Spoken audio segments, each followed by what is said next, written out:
Assalamu alaikum, good day, my name is Youssef, and in this video I will present group number 3 of the Artificial Intelligence class to present the backpropagation algorithm of an artificial neural network. So let's get started.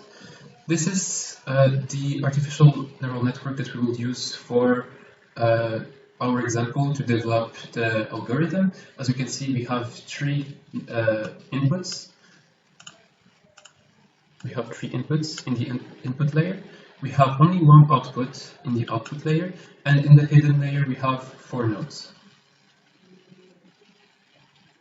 The first step that we will have to do for the backpropagation is called the forward pass. For this actually consists of putting the inputs into the input layer to get the output from the output layer, which will be y hat. It's called y hat because it's actually an approximation of the actual output, which is y, that we already have since this is a training data set. So we have both the input and the output. We will use the y hat to compare it to the actual output. So what we will have to do first is calculate the nets, net 4, net 5, net 6, and net 7. To do so, we will have to multiply the inputs with the weights linked to a specific node. So for if you want the net 4, we will have to multiply the x1 to the weight 1, 4, since it's linked here to the 4th node. Then x2 we will have to multiply it to weight 2, 4, and x3 we will have to multiply it to weight 3, 4, which is right here.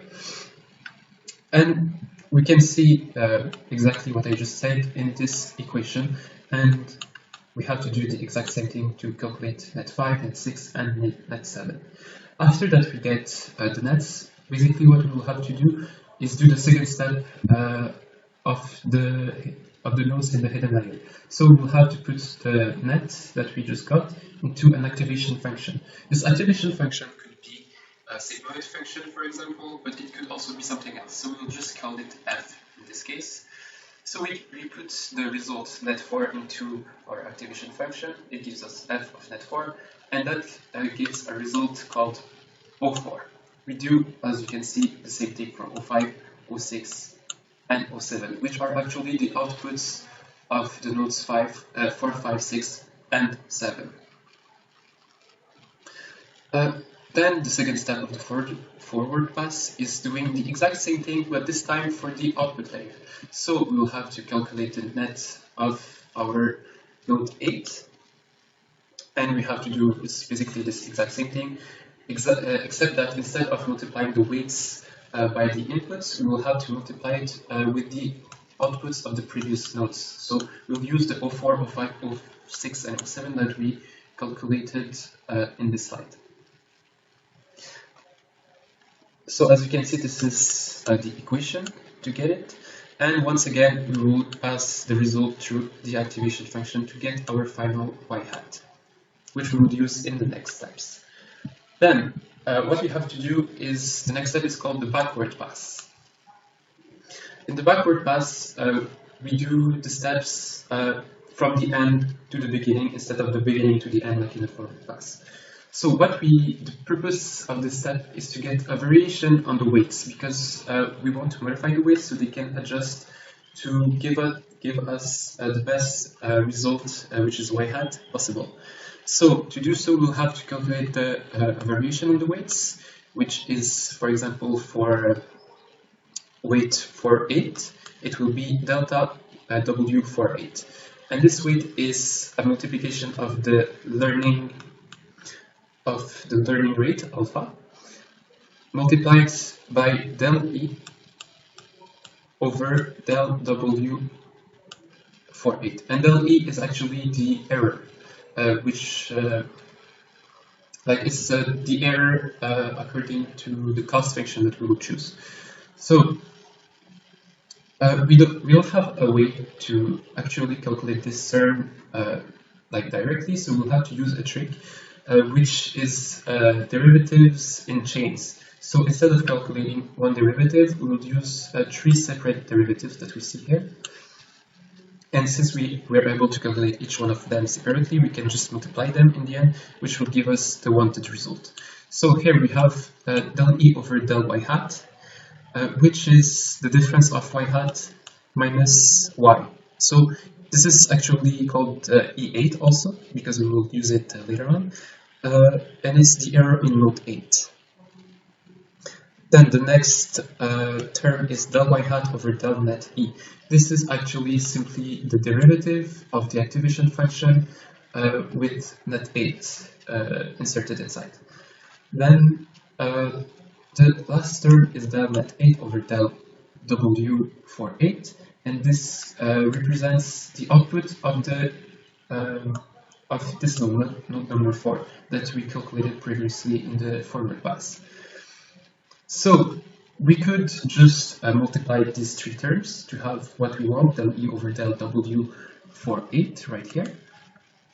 But we can also simplify by using this notation. We will replace the derivative of the activation function of net 8 and multiply it to E8, and we will replace it with another variable called delta 8. So the final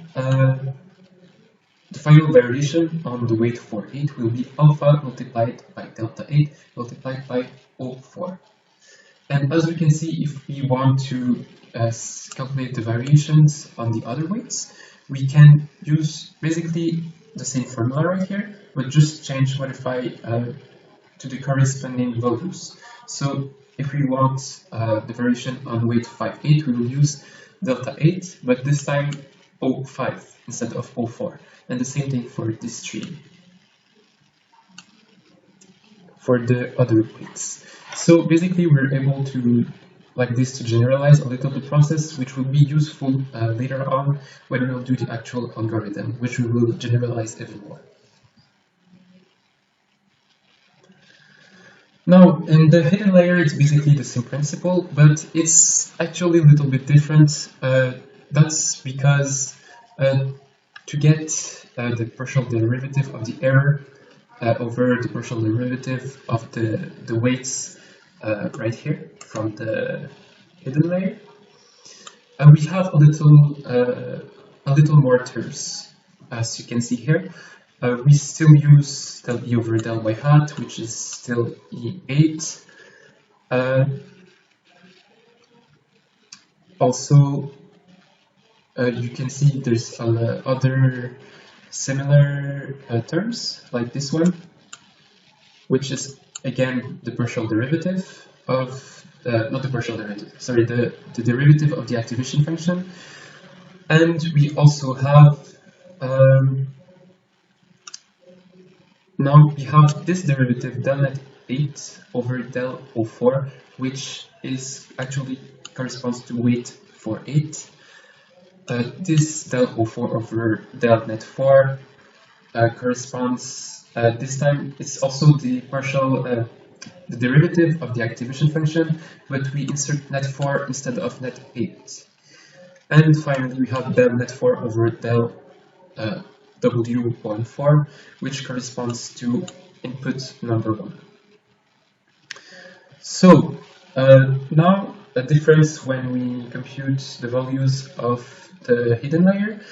Actually, the E is calculated completely differently from the E in the output layer. As we can see here, it's with the E8 is the difference between y hat and y, but here is the multiplication between W for 8 and delta 8.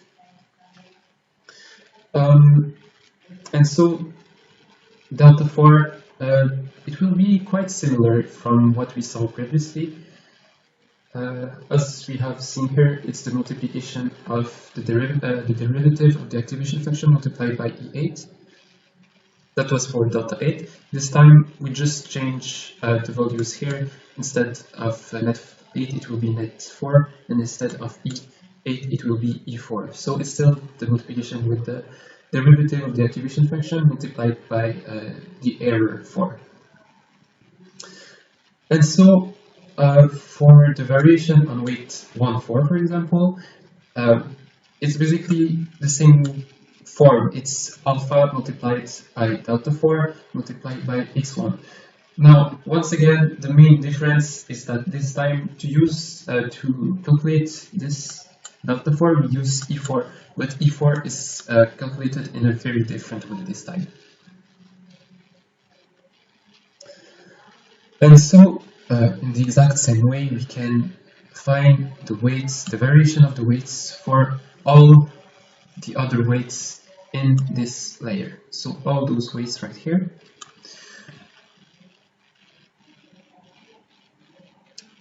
Now, since our goal, our final goal is actually doing an algorithm that we will be able to code in MATLAB, for example, we have to be as compact as possible in our notation.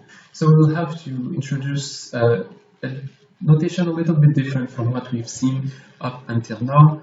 As you can see here, we've numbered our nodes 1, 2, 3, 4, 5, 6, 7, 8, not looking at all at the layer, but this time what we will do, we will number them 1, 2, 3, but when we go to another layer, we start over again from 1. So in the hidden layer, we will have node 1, 2, 3, 4 instead of 4, 5, 6, and 7. Also, we will introduce two variables. First one is n, which is the number of layers in the neural network, and k will be the number of the layer that we're currently looking at. And now for the weights, we will have a different notation also as well. This W in this with an indices in the top, which is k. Now the k will serve to determine at what layer we're looking at. So if we have W with 2 at the top, we're looking at the weights in the second layer, which are all those weights.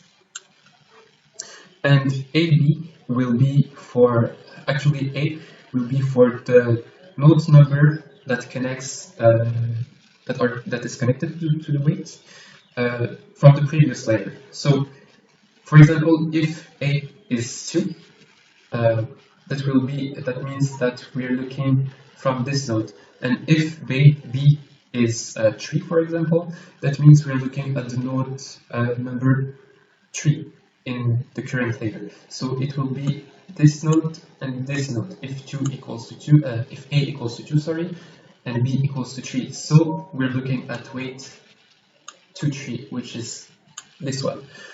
These values can also be simplified into a matrix called W, capital W, with once again an indices K for the layer. So we have a matrix of weights for each layer basically. And the size of this matrix is A, like we see here, A times B. Now we will also need a few other variables, which are E for the errors of the nodes in the K layer. So for example, if we have E2, that means we're looking at the errors in these nodes, and this will basically be a vector of the error in the first node, the second node, third node, and fourth node. And it will be the same thing for this net k. If we're looking at net 2, for example, that means that we're talking about the net in this layer. So this will be a vector, once again, of 4 values. Same thing for delta, there will be 4 deltas for each of the nodes. Same thing for O, because there will be an output for every of these nodes in this layer. Now another thing will be delta W. This will also be a matrix of size A times B, just as our W matrix right here. And delta B, that's if we have biases, but in our case we do not have any bias. Okay, now that we've introduced this notation, we're able to look into the generalized algorithm. So basically, I will start by looking at what's inside this loop. We actually have 2 for loops. But first, we have to initialize. So the first step is to actually design your neural network. So you will have to choose the number of layers and the number of neurons per layers, as well as initialize the biases and the weights, like all the weights that every of these weights, here, we have to give a value to each of them. Even if it's not a good value, we just have to initialize so that we can modify them after. Then I will first look into this part, like I said. So in this part, the first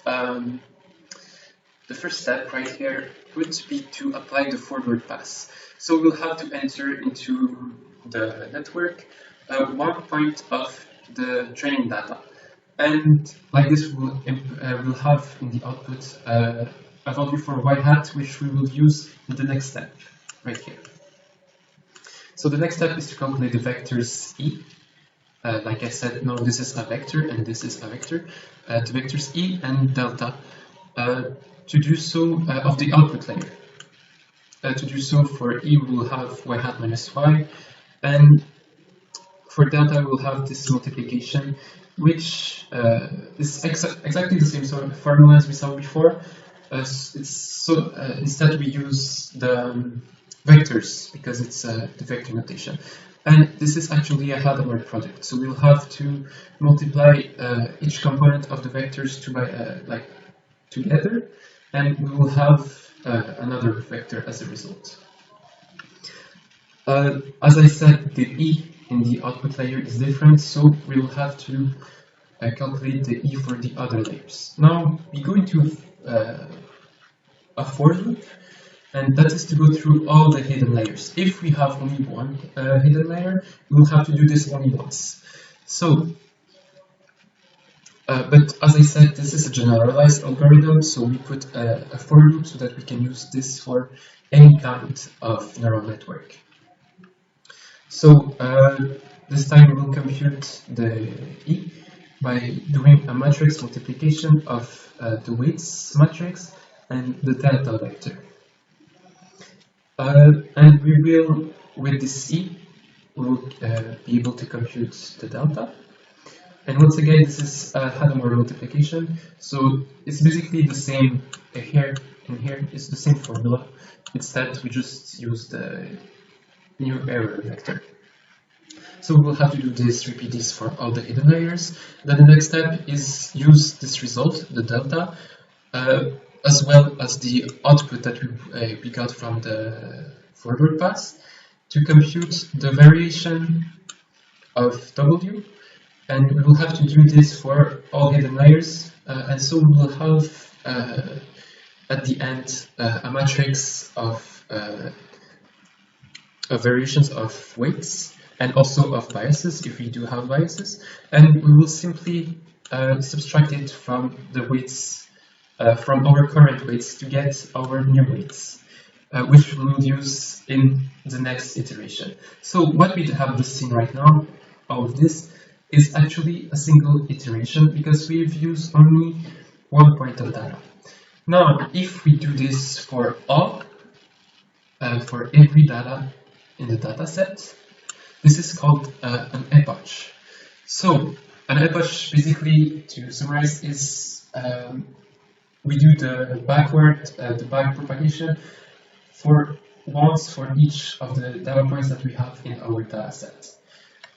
And so this is what this for loop is for, is to make sure we go through all the data set. And then we have another for loop right here that takes in all of the code.